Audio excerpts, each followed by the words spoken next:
Bem, pessoal, boa tarde. Vamos a mais uma resolução, né, de um exercício.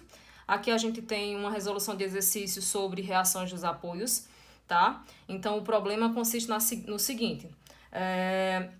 Eu tenho aqui uma viga que está apoiada no ponto A com um rolete, né, sobre um rolete, e no ponto B eu tenho um vínculo do tipo pino. Eu tenho uma carga de 27 kN aplicada nessa extremidade, uma carga de 27 kN aqui, distante 0,6 metros do ponto B, e essa outra carga aqui, conforme está ilustrado, a 1,2 metros, já que eu tenho que percorrer toda essa distância aqui. É também informado essa carga Q, que é uma carga que é informada no enunciado do problema, equivalente a 67,5 kN, certo? A distância da carga Q para o ponto A é de 0,9 metros, e a distância entre a carga Q e o ponto B, que está aqui, ó, equivale a 1,8 metros. Então, agora a gente vai para o procedimento de solução. Bom, esse tipo de problema, então, né, admitindo aí que essa viga ela é um corpo rígido e que, portanto, a gente vai desconsiderar quaisquer efeitos que possam gerar deformações nela, então a gente segue um procedimento onde a primeira coisa que a gente faz é, então, escrever o diagrama de corpo livre, ou também conhecido DCL. Gente, no DCL nós iremos colocar apenas as informações necessárias para a resolução do problema, ou seja, eu não vou, eu costumo até falar que não quero poluir o meu desenho, eu vou colocar apenas aquilo que realmente é estritamente necessário. Então, aqui nesse caso, a gente substitui, né? Nós iremos substituir os vínculos pelas respectivas reações e, portanto, neste ponto, eu preciso, antes de escrever o diagrama de corpo livre, identificar quais são os vínculos que eu possuo no problema. Então, veja, nesse caso aqui, né, a gente está dentro da isostática, né, daquela situação em que o número de equações equivale, né, são iguais ao número de reações e, portanto, a gente está trabalhando aqui com uma estrutura isostática. Então, aqui, olha, nós iremos substituir, né, só para lembrar aqui, olha, eu tenho um vínculo aqui de primeira ordem. Por quê? Porque nesse caso, esse vínculo é do tipo rolete. Ele só impede o movimento na direção vertical ou na direção de Y, tá? O movimento horizontal e o movimento de rotação, de giro ou torque, como vocês queiram falar, ele é permitido. Esse vínculo ele não impede, tá? Então tá aqui, olha, eu escrevi aqui apenas a reação vertical, como é o ponto A, eu chamei de AY. Eu considerei positivo, a turma de resistência aí, a gente já tinha discutido isso, como é que a gente vai fazer. Então, eu sempre considero positivo para não correr o risco aí de se atrapalhar, de vocês se atrapalharem aí com os sinais, tá? Então, olha, uma reação positiva. Depois a gente descobre se realmente o sinal equivale a esse sentido adotado, tá certo? Mas isso também não é regra, isso não é obrigatório. Vocês podem adotar aí a maneira que vocês quiserem, só prestar atenção para que quando você chegue na solução, você verificar se realmente é o sentido que você adotou, tá? No ponto B, que é do tipo pino, né? Um vínculo do tipo pino, ele impede o movimento na vertical, tá? E ele impede também o movimento na horizontal. Então, o único movimento que ele permite é o movimento de torque. Portanto, é a única direção aqui que não vai aparecer reação. Os demais, olha, aparece aqui a reação em X e a reação em Y. Por quê? Porque são as direções onde os movimentos são impedidos. Então, tá aqui BX e BY. Observem que eu estou considerando também positivos, tá certo? Reescrevo aqui as cargas, né, que me são informadas. Essa carga aqui é informada no problema, tá? Tá aqui. As distâncias, que também são informadas no problema. E esse foi o primeiro passo, ou seja, escrever o diagrama de corpo livre. Bom, agora o próximo passo será aplicar as condições de equilíbrio. E nas condições de equilíbrio, lembrem-se, nós estamos naquela situação onde a gente está trabalhando com estruturas isostáticas, iso de igual, ou seja, o número de equações, a gente está trabalhando no plano, então a gente tem 3 equações, somatório das forças em X, somatório das forças em Y e o somatório dos momentos, que nesse caso eu vou escolher o momento no ponto A ou no ponto B, tanto faz, tá? O resultado vai ser o mesmo, tá certo? Só o caminho que vai mudar um pouquinho, mas o resultado é o mesmo, tá? Então, todas essas condições, elas têm que atender essa regra, elas têm que ser zero, tá certo? Então, observa que eu tenho 3 equações, né, que regem o meu problema, tá? E, portanto, esse número de equações, né, tem que ser igual ao número de reações. Por isso, daí a gente está naquela situação de equilíbrio, né, onde a gente está estudando as estruturas isostáticas, tá? Quando eu tenho mais reações do que o número de equações, eu tenho uma estrutura hiperestática. E quando eu tenho menos, eu tenho uma estrutura hipostática, tá certo? Que não nos interessa aqui, ok? Pois bem, então o procedimento é este. Valdeísa, eu posso começar por onde eu quiser? Poder você pode, mas você vai verificar que em alguns momentos você vai ter alguns impasses. Eu, particularmente, costumo seguir a ordem mesmo, mas isso também não é uma regra, tá certo? Então, olha, nós teremos aqui, então, a seguinte situação.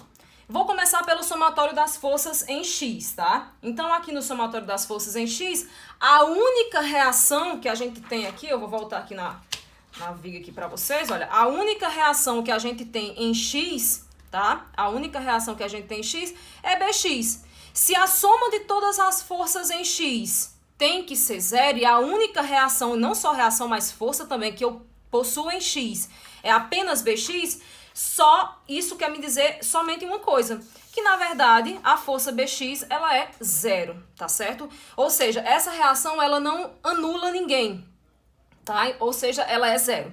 A próxima condição é que a somatória das forças na direção vertical ou a somatória das forças em Y também tem que ser zero.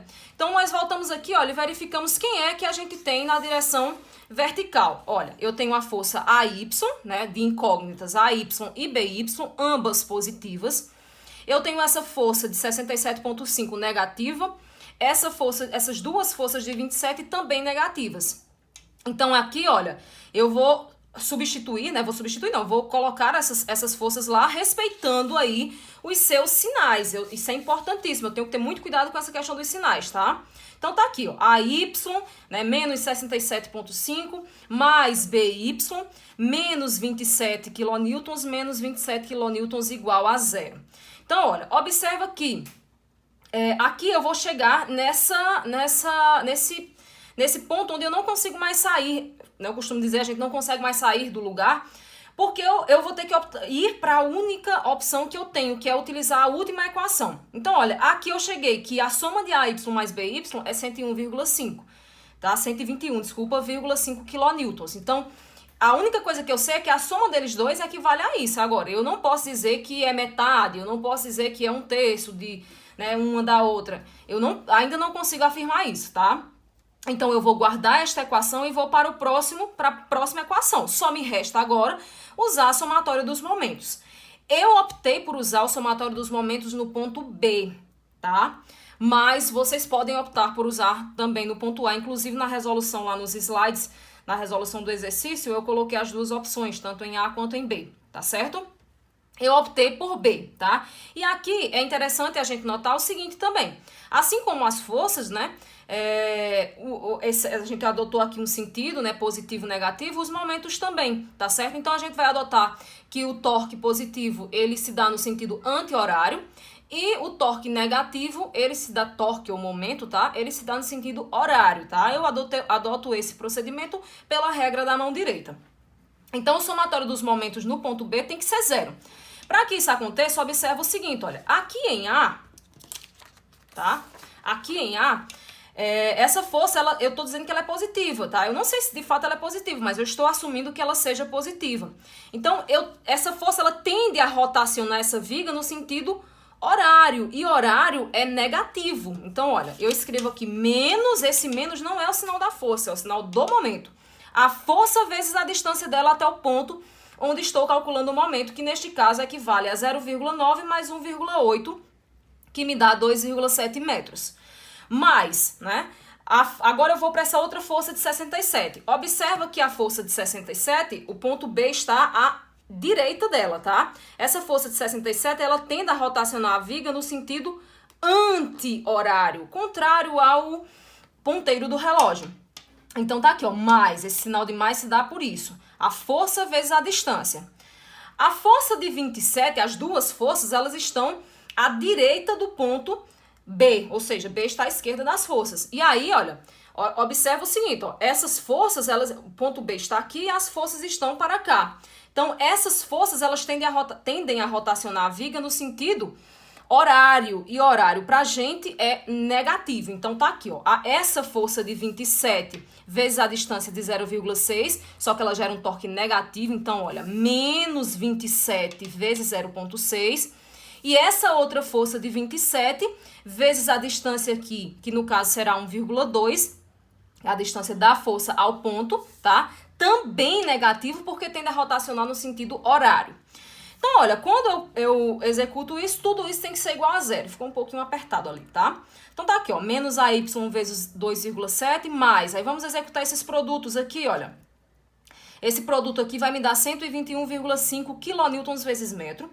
Esse outro produto vai me dar 16,2 kN vezes metro.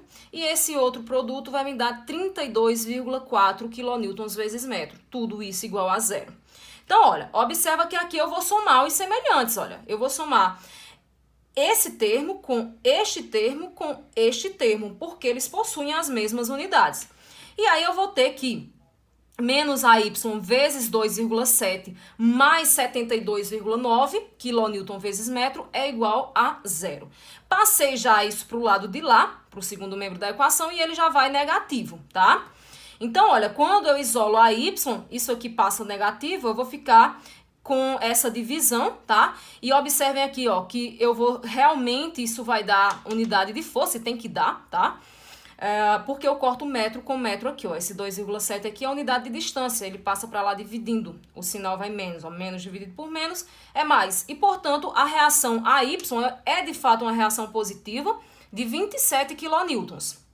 Tá? Significa aqui, ó, que a gente adotou o sentido correto, tá? Daqui a pouco eu falo um pouquinho mais sobre isso. E agora a gente retoma a equação que a gente chamou de estrela no início, tá certo? Então, olha, AY mais BY, uma vez que eu encontrei AY, é só substituir aqui dentro e eu encontro o BY, que equivale a 94,5 kN. Também positivo, ou seja, significa dizer que nós adotamos os sentidos corretos aqui. Gente, é óbvio que faz sentido, né? Olha só, eu só tenho forças externas ativas para baixo. Então, faz sentido que essas forças reativas, elas sejam no sentido oposto, ou seja, para cima, tá certo? Mas, mesmo em situações em que você detecta que essas forças, elas são negativas, tenham cuidado para que vocês não se confundam. Portanto, sempre adotem um padrão, que é o conselho que eu sempre dou, né? Sempre adota essas forças positivas. Ou seja, né? Nós temos aqui, então,